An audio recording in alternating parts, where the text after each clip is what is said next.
Alright, let's dive into this. Did you know the king of rock and roll had a family tree that's equal parts fascinating and tragic?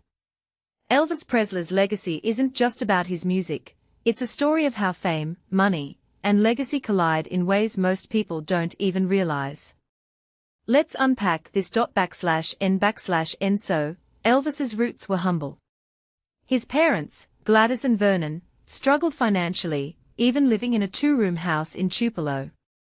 But here's the twist: while Elvis became a global icon, his parents never really escaped their working-class grind. Why does this matter?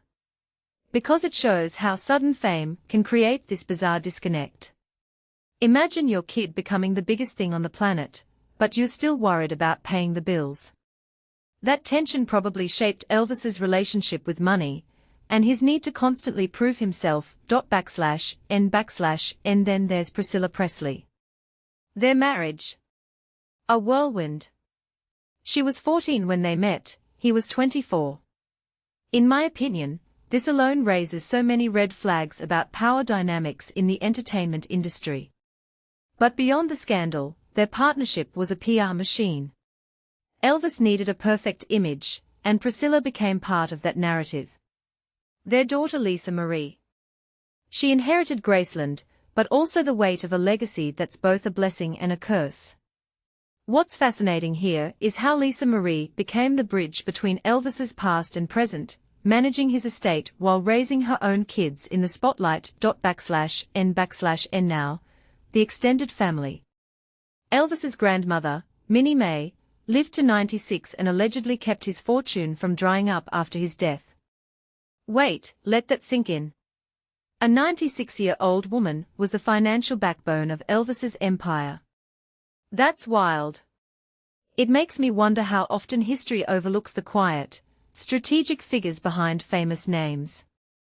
And then there's the irony: Elvis's father, Vernon, got blacklisted from banks for shady deals. The man who gave the world blue suede shoes couldn't escape his own dad's mistakes. /N/N. Here's where it gets deeper. Elvis's family tree isn't just a list of names, it's a case study in how fame fractures reality. His stillborn twin brother. That trauma probably haunted him. His fans saw a larger-than-life figure, but privately, he was grappling with loss and identity. And today, Lisa Marie's kids, like Riley Keough, are dealing with their own legacies. Riley recently said she feels relieved Elvis isn't her biological grandfather. That line gutted me. How do you process being tied to a myth while trying to carve your own path? /N/N. So, what's the takeaway? Elvis's family isn't just a footnote in music history, they are a mirror to the chaos of legacy. When we romanticize celebrities, we forget their families are human too. They are stuck in a story they didn't write, forced to navigate wealth, grief, and public obsession. Next time you hear Jailhouse Rock, ask yourself, who paid the price for that voice to echo through time? And is a legacy really worth the cost? Let me know your thoughts in the comments. Does history owe Elvis's family a rewrite?